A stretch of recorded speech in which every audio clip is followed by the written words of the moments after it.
নমস্কাৰ ক্লাছ 10 সায়েন্সৰ যেটো first chapter ৰাসায়নিক বিক্ৰিয়া আৰু সমীকৰণ কেমিক্যাল ৰিএকশন এণ্ড ইকুৱেশন এই চেপ্টাৰটোৰ ৰিলেটেড বহুত অলপ কোৱেশ্চনছ মোক দিছিল অলৰেডি কৰিবৰ কাৰণে তো সেই কোৱেশ্চনছখিনি যোৱাৰ আগত যেটো চেপ্টাৰটো মই এতিয়ালৈকে ষ্টাৰ্ট কৰা নাই গতিকে চেপ্টাৰটো মই ফাৰ্ষ্টতে পঢ়াব বিচাৰিলো সো এই যিখিনি ৰাসায়নিক বিক্ৰিয়া আৰু সমীকৰণ আছে মই হেৰি চেপ্টাৰ ওয়াইজ গৈছো সো তাত কলে যে প্ৰথমতে কি কলে আমি ৰেগুলাৰ লাইফত কি আমি দেখা পাওঁ কিছুমান ঘটনাৰ বিষয়ে লিখছে যে গ্ৰীষ্মকালত কোঠাৰ উষ্ণতা গাখীৰ থোৱা হয় গ্ৰীষ্মকালত কোঠাৰ উষ্ণতা গাখীৰ থোৱা হয় বা লোহা টেৱা বা কেৰাহী এখন গজাল এটা হেমেকা বায়ুত মুকলিকৈ থোৱা হয় সো এই ঘটনাবোৰ কেনেকৈ দেখাইছে তাৰ কাৰণে দুটা কাৰ্যকলাপ কৰিছে আৰু সেই কাৰ্যকলাপ কৰাৰ আগতে যে ৰাসায়নিক পৰিৱৰ্তনটো কেনেকৈ ঘটে ৰাসায়নিক বিক্ৰিয়াটো কি হয় সেইটো বিষয়ে কৈছে সো ফাৰ্ষ্টতে কাৰ্যকলাপত এটো কাৰ্যকলাপ 1 যেটো তোমালোকে কৰি চাবা মই বা পঢ়িবা সো তাত এটা মেগনেছিয়ামৰ ফিটা এডাল লৈ চেপেনা এডালত ৰাখিছে আৰু এটাত জ্বলাই দিছে সো তেতিয়া কি কৰিছে এখন মানে নিৰীক্ষণ কাঁচ এখনত মেগনেছিয়াম অক্সাইডটো ফৰ্মেশন হৈছে সো সেই বস্তুটো বায়ুত জ্বলি মেগনেছিয়ামৰ যেটো এই এডাল মেগনেছিয়াম ফিটাডাল তাৰ পৰা আলটিমেটলি মেগনেছিয়াম অক্সাইড আহিলে সো হেতু হল এটা কেমিক্যাল ৰিএকশন সো সেই কেমিক্যাল ৰিএকশনটো কেনেকৈ হল কি নাই সেই বস্তুখিনিলে আমি যাম সো তাৰ আগত মই এটা দেখাইছো যে প্ৰথমতে কৈছে যে কেমিক্যাল ৰিএকশনত কি হয় জেনাৰেলি তোমাৰ অৱস্থাৰ পৰিৱৰ্তন এটা জলীয় অৱস্থা বা গোটা হয় গোটাৰ পৰা জলীয় হয় জলীয়ৰ পৰা এটা বাষ্প হয় গ্যাস হয় এটা অৱস্থাৰ পৰিৱৰ্তন ৰঙৰ পৰিৱৰ্তন ৰঙাৰ পৰা নীলা হল বগাৰ পৰা কোলা হল এনেকৈ ৰঙৰ পৰিৱৰ্তন বা গ্যাসৰ উৎপত্তি পাৰ্টিকুলাৰ এটা গ্যাস ওলাই বা উষ্ণতাৰ পৰিৱৰ্তন গতিকে এই যিখিনি আমি উষ্ণতাৰ পৰিৱৰ্তনৰ পৰা আৰম্ভ কৰি কেমিক্যাল ৰিএকশন থাকে সো হেতু ওপৰতে গোটেই ডিটেইলছ তাত দিয়া আছে অধ্যায়টোত সো এতিয়া কথাটো হল আমি অলৰেডি যেটো কৰিলো যে মেগনেছিয়ামৰ লগত কি কৰিলো অক্সিজেন যোগ কৰিলো মানে অক্সিজেন কি বায়ুৰ যেটো অক্সিজেন জুই জ্বলাই দিলো সো আলটিমেটলি কি হলো মেগনেছিয়াম অক্সাইড এই যে লেফট হ্যান্ড সাইড এটো লেফট হ্যান্ড সাইড হয় এটো বাও সাইড আৰু এটো ৰাইট হ্যান্ড সাইড এটা কেমিক্যাল ৰিএকশন একদম বেসিক আইডিয়াটো মই কৈছো যে এই লেফট হ্যান্ড সাইডত যেটো লগত অক্সিজেন বা যিকোনো এটা পদাৰ্থ আমি জয়েন কৰি হেৰি কৰিলো ৰিএকশন এটা কৰিলো এই বস্তুটো কোৱা হয় বিক্ৰিয়ক বা ৰিএক্টেন্টস আৰু যেটো ফৰ্ম হয় মেগনেছিয়াম অক্সাইড ফৰ্ম হল হেতু বিক্ৰিয়জাত পদাৰ্থ এখিনি প্ৰডাক্ট সো সেই বস্তুটো ইয়াত দিয়া আছে কিতাপখনত যে কাৰ্যকলাপ 1 আমি যেটো আমি কাৰ্যকলাপ 1 কৰি ইয়াত সেকেন্ড এটা আৰু এটা কাৰ্যকলাপ কৰিছে হেতু পঢ়ি চাবা সো কি কলে যে 1ৰ পৰা এনেকৈ বৰ্ণনা কৰিব পাৰি যে মেগনেছিয়াম ফিটা এডাল অক্সিজেনত জ্বলালে মেগনেছিয়াম অক্সাইড হয় মেগনেছিয়াম অক্সিজেনত জ্বলালে মেগনেছিয়াম অক্সাইড বাক্যৰ ওপৰত ৰাসায়নিক বিক্ৰিয়া এটা বৰ্ণনা যথেষ্ট দীঘল এটা আমি গোটেই ডিটেইলছটো কি দীঘলকৈ লিখিব লগা হৈছে যে মেগনেছিয়াম ফিটা এডাল অক্সিজেনত জ্বলালে মেগনেছিয়াম অক্সাইডলৈ পৰিৱৰ্তন হয় এটা দীঘলীয়া হৈ গৈছে গতিকে সেই বস্তুটো সংক্ষিপ্তৰ ওপৰত নিব লাগিব সৰু কৰিব লাগিব সো এটা সহজ উপায় হৈছে শব্দ সমীকৰণ প্ৰথমতে আহিলে ওয়াৰ্ড ইকুৱেশন মানে শব্দৰে লিখিম যেটো মই অলৰেডি লিখি ৰাখিছো যে মেগনেছিয়াম প্লাস অক্সিজেন বিক্ৰিয়ক হয় এটা সো মেগনেছিয়াম অক্সাইড বিক্ৰিয়জাত পদাৰ্থ সো ৰাসায়নিক পদাৰ্থত ঘটা মেগনেছিয়াম আৰু অক্সিজেনৰ বিক্ৰিয় যেটো ৰিএক্টেন্ট থাকে এইখিনি হল ৰিএক্টেন্ট এই সাইডটো আৰু বিক্ৰিয়ত গঠন হোৱা নতুন পদাৰ্থটো মেগনেছিয়াম অক্সাইড যেটো বিক্ৰিয়জাত প্ৰডাক্ট বুলি কোৱা হয় এই যে যেটো শব্দ সমীকৰণ হল এই শব্দ সমীকৰণটো কি কৰিলে শব্দ সমীকৰণ এটাই বিক্ৰিয়কৰ এফালে বিক্ৰিয়ক থাকিলটো বিক্ৰিয়কক বিক্ৰিয়জাত পদাৰ্থলৈ হোৱা পৰিৱৰ্তন এডাল কাৰ চিনেৰে দেখুৱা হয় কাৰ চিনে দেখালো বিক্ৰিয়ক আৰু বিক্ৰিয়জাত পদাৰ্থৰ মাজৰ এই কাৰ চিনটো থাকে কাৰ চিনেৰে বাওঁফালে বিক্ৰিয়ক লিখা হয় সদায় বাওঁফালে বিক্ৰিয়ক লিখা হয় সোঁফালে যেটো আমি ফাইনাল প্ৰডাক্টটো পাওঁ সোঁফালে লিখা হয় প্লাস চিনেৰে বস্তুটো দেখুৱা হয় বুলি কলে এটা কথাটো হল এই যেটো সেট আছে যে ৰাসায়নিক সমীকৰণৰ ৰাইটিং অফ এ কেমিক্যাল ৰিএকশন আমি এটা বিক্ৰিয়াটো পালো শব্দ লিখিলো সো ৰাসায়নিক সমীকৰণ লিখাৰ আৰু সমূহ উপায় আছে নেকি যে ৰাসায়নিক সমীকৰণ অধিক সংক্ষিপ্ত আৰু ব্যৱহাৰযোগ্য কৰি তুলিব পাৰে যদি সেই সমীকৰণটো শব্দবোৰ স্থানত আমি ৰাসায়নিক সংকেত ব্যৱহাৰ কৰো এতিয়া আমি শব্দ ইউজ কৰি আছিলো যেটো আমি লিখিছো মেগনেছিয়াম অক্সিজেন এখিনি এটা আমি শব্দ ইউজ কৰিছিলো মেগনেছিয়াম অক্সিজেন মেগনেছিয়াম অক্সাইড এতিয়া আমি কি কৰিম ইয়াত সিম্বল লিখিম ৰাসায়নিক সমীকৰণ এটা বিক্ৰিয়ক পদাৰ্থ ক'বলৈ মেগনেছিয়াম অক্সিজেন আৰু মেগনেছিয়াম অক্সাইডৰ সিম্বল লিখিম মেগনেছিয়াম Mg + O2 = MgO এতিয়া কথাটো হল এই যে কাৰ্চিনৰ বাওঁফালে সোঁফালে এতিয়া কি হল কাৰ্চিনডালৰ বাওঁফালে আৰু সোঁফালে প্ৰতিটো মৌলৰে পৰমাণুৰ সংখ্যা গণনা কৰাৰ তুলনা কৰা হয় এই যিখিনি মৌল আছে তেহেঁতৰ পৰমাণু সংখ্যাবোৰ থাকে দুইফালে প্ৰতিটো মৌলৰ পৰমাণু সংখ্যা একে হয় নে নহয় সেইটো চাব লাগিব যদি নহয় তেন্তে সমীকৰণটো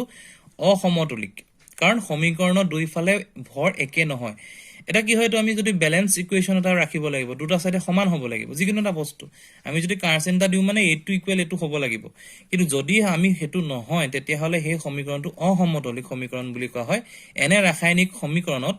এটাক বিক্ৰিয়া এটাৰ জকা ৰাসায়নিক সমীকৰণ বুলি কোৱা হয় যেটো স্কেলিটন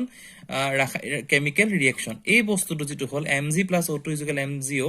ইয়াৰ Mg এটা আছে Mg এটা আছে অক্সিজেন দুটা আছে এফালে অক্সিজেন অনলি অক্সিজেন এটা আহিলে সো এইখিনি কোৱা হয় স্কেলিটন কেমিক্যাল ৰিঅ্যাকশন জকা ৰাসায়নিক সমীকৰণ তো সন্তুলিত ৰাসায়নিক সমীকৰণ এতিয়া এই বস্তুটো মই ইয়াত লিখিছিলো যে জকা ৰাসায়নিক সমীকৰণ স্কেলিটন নেক্সট সন্তুলিত ৰাসায়নিক সমীকৰণ এতিয়া সন্তুলিত ৰাসায়নিক সমীকৰণত কি হল এতিয়া সন্তুলিত ৰাসায়নিক সমীকৰণ যেটো ব্যালেন্স কেমিক্যাল ৰিঅ্যাকশন কলে নৱম শ্ৰেণীত এখিনি ক্লাস 9ত পঢ়িছাই যেটো নিত্যতা সূত্ৰ বুলি কোৱা আছে law of conservation of mass মানে ভৰটো সদায় কনজাৰ্ভ হয় যিকোনো বস্তু ভৰ সদায় কনজাৰ্ভ হয় মনত ৰাখি পেলোৱা সো এতিয়া কথাটো হল এই সূত্ৰ মতে ৰাসায়নিক বিক্ৰিয়াত ভৰৰ সৃষ্টি বা বিনাশ হ'ব নোৱাৰে মানে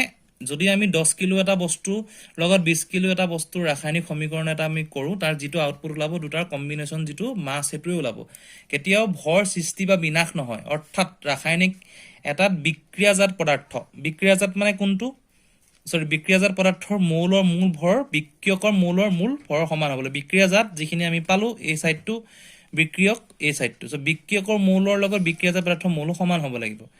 আনধৰণে ক'বলৈ গ'লে ৰাসায়নিক বিক্ৰিয়া এটাত আগত বা পাছত প্ৰতিটো মৌলৰে পৰমাণু সংখ্যা একে থাকে গোটেই মৌলবোৰৰ পৰমাণু সংখ্যা একে থাকে সেইবাবে আমি জকা ৰাসায়নিক সমীকৰণ এটা সমতুল কৰাৰ প্ৰয়োজন আমি এটা বস্তুটো সমতুল কৰিব লাগিব ইকুৱেশ্যন এটা আমি সমতুল কৰিব লাগিব দুটা সাইডে সমান কৰিব লাগিব এতিয়া আমি এটা ইকুৱেশ্যন লিখি দিলে যে zinc plus sulphuric acid zinc sulphate plus hydrogen এটো এটা শব্দ সমীকৰণ এটো কি হল শব্দ সমীকৰণ zinc plus sulphuric acid zinc sulphate plus hydrogen ওপৰৰ শব্দ সমীকৰণটো তলৰ ৰাসায়নিক সমীকৰণে উপস্থাপন কৰিব পাৰি Zn + H2SO4 sulphuric acid that gives ZnSO4 + H2 zinc sulphate আৰু হাইড্ৰোজেন এটা কাৰ্চিনেৰে বিভিন্ন মৌল পৰিমাণ দেখুৱা হল এতিয়া হল জিংক ইয়াত কি আছে zinc hydrogen sulphate oxygen zinc hydrogen sulphur oxygen এটা কথা হল জিংকৰ left hand side LSH zinc এটা আছে এটা হাইড্ৰোজেন কেটা আছে দুটা সালফাৰ কেটা আছে এটা অক্সিজেন কেটা আছে চাৰিটা সো বিক্ৰিয়াজাত পদাৰ্থৰ কি হৈ গল RSS ৰ পৰমাণু সংখ্যা এতিয়া এটো আমি লেফট হ্যান্ড সাইড গলো ৰাইট হ্যান্ড সাইডৰ কিমান জিংক কেটা আছে এটা জিংক সালফেট ZnSO4 সালফাৰ কেটা আছে দুটা হাইড্ৰোজেন কেটা আছে দুটা S কেটা আছে এটা আৰু সালফাৰটো আৰু অক্সিজেন চাৰিটা জায়গাত ইফালে চাৰিটা থাকিলে সো কাৰ্চিনেৰে দুটাৰ প্ৰতিটো মৌলৰ পৰমাণু সংখ্যা একে গতিকে দুটা সমান হল গতিকে এই সমীকৰণটো সমতুলিক সমীকৰণ বুলি কোৱা হয় গতিকে এনেকুৱা সমীকৰণক সমতুলিক সমীকৰণ ৰাসায়নিক সমীকৰণ বুলি কোৱা হয় এতিয়া নেক্সট এটা সমীকৰণ দিছে আমাক যে আয়ৰন প্লাস H2O প্লাস যেটো আয়ৰনৰ লগত যেটো ওয়াটাৰ হয় হেতু কৰি প্লানি তাৰ Fe3O4 প্লাস H2 পাইছো আমি সো সেই বস্তুটো কেনেকৈ কৰিব লাগে ইয়াৰ এটা ইকুৱেশ্যনত দেখাই দিছে যে ৰাসায়নিক সমীকৰণৰ এটাৰ সমতুল কৰিবলৈ প্ৰথমতে প্ৰতিটো সংকেতেৰে চাৰিওফালে বাকস এটা আঁকি লোৱা হওক সমতুল কৰোতে বাকসবোৰৰ ভিতৰত একোৱে হলনি নকৰিব গতিকে আমি কি কৰিব লাগিব Fe যেটো আয়ৰন আছে প্লাস ওয়াটাৰ গিভ ফিৰস্ফেৰিক অক্সাইড হয় এটো দেন H2 এতিয়া কি কৰিব লাগিব সমতুল কৰিবলৈ হলে সমানুপাতিক কৰিবলৈ হলে আমি বক্স বনালো বক্স বনাই এটা লিখিলো আয়ৰন কিমান আছে হাইড্ৰোজেন কিমান আছে অক্সিজেন কিমান আছে লেফট হ্যান্ড সাইডত 1 2 and 1 ৰাইট হ্যান্ড সাইডত তিনটা দুটা আৰু চাৰিটা এতিয়া সেকেন্ড ষ্টেজত কি হ'ব লাগিব সবাতোতকৈ বেছি পৰমাণু থকা যৌগটোৰ পৰা সন্তুলনৰ কামটো আৰম্ভ কৰিব লাগিব সো এটো বিক্ৰিয়কো হ'ব পাৰে বিক্ৰিয়াজাত আমি বিক্ৰিয়ক কি আছিল লেফটত বিক্ৰিয়াজাত কি আছিল ৰাইটত সেই যৌগটোৰ পৰা সবাতোতকৈ বেছি কোনটো বেছি আছে আমাৰ Fe3O4 ফিৰস্ফেৰিক অক্সাইড যেটো আছে ফিৰস্ফেৰিক অক্সাইডৰ তাৰ তোমাৰ কি হল Fe আয়ৰন তিনটা অক্সিজেন চাৰিটা ইয়াৰ অক্সিজেন মৌলটোক বাছি লম আমি অক্সিজেনৰ মৌলটো লম হুফালে RSS ৰ চাৰিটা বাফালে LSS মাত্ৰ এটা অক্সিজেন আছে সো ইয়াত কি হল এটা আছে চাৰিটা আছে অক্সিজেনৰ পৰমাণু আৰম্ভণিতে বিক্ৰিয়াত এটা আছিল কোড আছিলে H2O আছিল বিক্ৰিয়াজাত পদাৰ্থত কি পালো চাৰিটা পালো কোড পালো Fe3O3 ফিৰস্ফেৰিক অক্সাইডত পালো আমি Fe3O3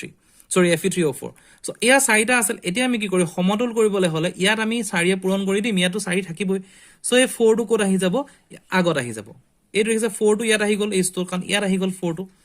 সো পৰমাণু সংখ্যা সন্তুলন কৰোতে এটো মন কৰিব লাগিব যে বিক্ৰিয়াত থকা যৌগবোৰ বা মৌলবোৰৰ সংকেত আমি হলনি কৰিব নোৱাৰো আমি সিম্বল খিনি হলনি কেতিয়াও কৰিব নোৱাৰো গতিকে ইয়াৰ যিখিনি হাইড্ৰ H2 চাৰিটা আছিল অক্সিজেনটো ইয়াত অক্সিজেন চাৰিটা ইয়াত আহিব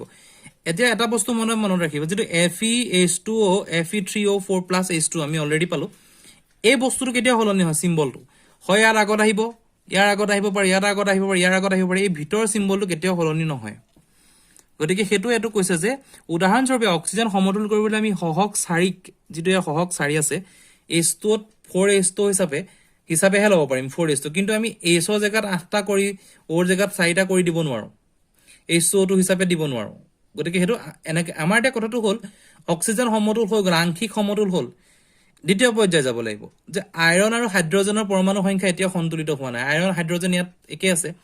গতিকে অধিক আগবাঢ়িবলৈ হলে আমি কিবা মৌলক এটা বাছি ল'ব লাগিব একে যাব লাগিব হাইড্ৰজেন যাব লাগিব হাইড্ৰজেনৰ আৰম্ভণিতে কিমান আছিল 8টা ক'ত আছিল বিক্ৰিয়ক আৰু বিক্ৰিয়াজ পদাৰ্থৰ কি হৈ গ'ল দুটা এটা কথাটো হলে আমি সন্তুলিত কেনেকৈ কৰিম 8টো থাকি যাব 2 লগত 4 পূৰণ কৰি দিম H2 4 পূৰণ কৰি দিলো 8 পাই গলো গতিকে সেই সমীকৰণটো কিমান হ'ব Fe4H2O Fe3O3 O4 4H2 এই হাইড্ৰজেন 4টা কৰি দিলো আমি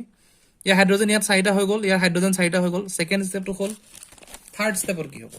উপ সমীকৰণটো পৰীক্ষা কৰিলো সন্তুলিত হোৱা নাই তৃতীয় মৌল কি আছে আমাৰ কেৱল এটা মৌল সন্তুলিত নোহোৱাকৈ আছে হেতু হ'ল আয়ৰন Fe সেম প্ৰসেস আৰম্ভণিতে বিক্ৰিয়াত কি আছিল এটা আছিল বিক্ৰিয়াজ পদাৰ্থ কি হ'ল 3টা গতিকে এটাটোক আমি 3 কৰিলো 3টো 3 জায়গাত থাকি যাব ইয়াত 3 কৰিলে আমি 3টো আহি যাব ইয়াত Fe আয়ৰন সমতুল কৰিবলৈ আমি LSS ৰ আয়ৰণৰ 3টা পৰমাণু পাওঁ হৈ গ'ল এন্ড নেক্সট ষ্টেজত কি হৈ গ'ল সন্তুলিত শুদ্ধতা নিৰ্ণয় কৰিবলৈ দুপক্ষত প্ৰতিটো মৌলৰ সংখ্যা গণনা কৰিম আমি দুটা আছে গণনা কৰিম কেটা আছে 3টা আছে আয়ৰন 4টা 4 আৰু 8টা হৈ গ'ল 4 আৰু 8টা হাইড্ৰজেন অক্সিজেন কেটা থাকিলে 4টা অক্সিজেন 4টা হৈ গ'ল দুটা মৌল আমাৰ সমতুল হৈ গ'ল গতিকে এইখিনি কি হ'ল ভৌতিক অৱস্থাৰ বাবে লিখন ৰাইটিং সিম্বলছ অফ এ ফিজিক্যাল ষ্টেটস এতিয়া ওপৰৰ যেটো সমতুল আমি ইকুৱেশনটো সমতুল কৰিলো ওপৰৰ সমতুলিক সমীকৰণ 1.92 সাৱধানে পৰীক্ষা কৰিব কৈছে এই সমীকৰণটো বিক্ৰিয়ক আৰু বিক্ৰিয়াজ পদাৰ্থৰ ভৌতিক অৱস্থাৰ বিষয়ে বুজায় নে এই সমীকৰণত সিহঁতৰ ভৌতিক অৱস্থাৰ কোনো তথ্য নাই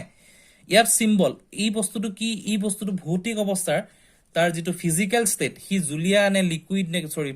সলিড পদাৰ্থ নে কি হয় কি নাই ইয়াত একো লিখা নাই সেই বস্তুটো দি যদি আমি যেটা সমতুল কৰিম তেতিয়া আমি সেই বস্তুটো কেনেকৈ লিখিম যে ৰাসায়নিক সমীকৰণ এটা অধিক গুৰুত্বপূৰ্ণ কৰিবলৈ বিক্ৰিয়ক আৰু বিক্ৰিয়াজ পদাৰ্থবোৰৰ ভৌতিক অৱস্থা ইহঁতৰ ৰাসায়নিক সংকেতৰ লগত উল্লেখ কৰা হয় বিক্ৰিয়ক আৰু বিক্ৰিয়াজ পদাৰ্থৰ গেছীয় তৰল জলীয় আৰু গোটা অৱস্থা এইগিটা থাকে গেছীয় থাকে তৰল থাকে জলীয় থাকে আৰু গোটা অৱস্থা থাকে গ্যাস লিকুইড গেছীয় গেছৰ কাৰণে গেছীয় আহিলে এইখিনি তোমাৰ লিকুইড আহিলে আৰু যিখিনি তৰল আৰু এটো গোটা সলিড সিম্বলে বুজোৱা হয় গতিকে এই বিক্ৰিয়জ পদাৰ্থখিনি জলীয় দ্ৰব্যক AQ এই সমতুলিক সিম্বলৰে বুজোৱা হয় গতিকে আমাৰ এতিয়া কি হ'ল সমতুল কৰিবলৈ 3Fe S মানে হি সলিড হয় H2O এইখিনি গ্যাসত আছে and then আমি S পালো সলিডত আছে এটো আমি গ্যাসত পালো মনত ৰাখিব যে H2O সংকেতৰ লগত জি ব্যৱহাৰ কৰা হৈছে এইটো বাবে কৰা হৈছে যে এই বিক্ৰিয়াত পানীৰ জলীয় বাষ্পহে লোৱা হৈছে H2O পানীটো লিকুইড হিচাপে নহয় এটো জলীয় বাষ্প হিচাপে লোৱা হৈছে সচৰাচৰ ৰাসায়নিক সমীকৰণ এটা ভৌতিক অৱস্থাত নাথাকে জেনেৰেলি সমীকৰণটো এটো বস্তুত নাথাকে এই যেটো ফিজিক্যাল ষ্টেজ প্ৰয়োজন হলেহে দিয়া হয় কেতবোৰ বিক্ৰিয়া ছত্ৰসমূহ যেনে উষ্ণতা চাপ অনুঘটক আদি সমীকৰণো দিয়া হয় ভৌতিক অৱস্থা পালো মানে ফিজিক্যালটো পালো লিকুইড নে জলীয় নে তাৰ জলীয় দ্ৰব্য লিকুইড না সলিড হেখিনি আমি পালো কিন্তু কিছুমানৰ কি হয় তাৰ যেটো উষ্ণতা চাপ হেবোৰ অনুঘটক হিচাপে ব্যৱহাৰ কৰা হয় মানে কি হৈ গল এই ইকুৱেশনত কি হৈ গৈছে 340 বায়ুমণ্ডলীয় চাপ এই ইকুৱেশনটো বিক্ৰিয়কৰ পৰা বিক্ৰিয়াজ পদাৰ্থ পাবলৈ 340 বায়ুমণ্ডলীয় চাপ দিছে এই ইকুৱেশনটো বিক্ৰিয়কৰ পৰা বিক্ৰিয়াজত পাবলৈ হলে সূৰ্য ৰশ্মি আৰু ক্লোৰোফিল দিছে গতিকে এই পৰ্যায় অনুশীলন 1.3 সমীকৰণ তুলনা কৰিব পাৰি গতিকে এইখিনি হল সমীকৰণ এটা সমতুল কৰিলো সমতুল কেনেকৈ কৰিলো আমি অলৰেডি ষ্টেপ ৱাইজ দেখালো আৰু তাৰ ফিজিক্যাল ষ্টেট আৰু জলীয় বাষ্প সেই ষ্টেজখিনি আমি ইয়াত দেখালো গতিকে এই চেপ্টাৰৰ ফাৰ্ষ্টতে আমাৰ কেমিক্যাল ইকুৱেশ্যনটো কি হয় আৰু কেমিক্যাল ইকুৱেশ্যনটো কেনেকৈ লিখে শব্দ সমীকৰণৰ পৰা আৰম্ভ কৰি কেমিক্যাল ইকুৱেশ্যনৰ ভৌতিক প্ৰক্ৰিয়াখিনি কেনেকৈ হয় ব্যালেন্স কেনেকৈ কৰে ষ্টেপ ৱাইজ কৰালো তো নেক্সট আমি এইটো চেপ্টাৰতে আৰম্ভ কৰিম different types of chemical reaction so সেইখিনি কৰি তেতিয়া আমি এই চেপ্টাৰটো শেষ কৰিব পাৰিম গতিকে আজিলৈ এইখিনি থেংক ইউ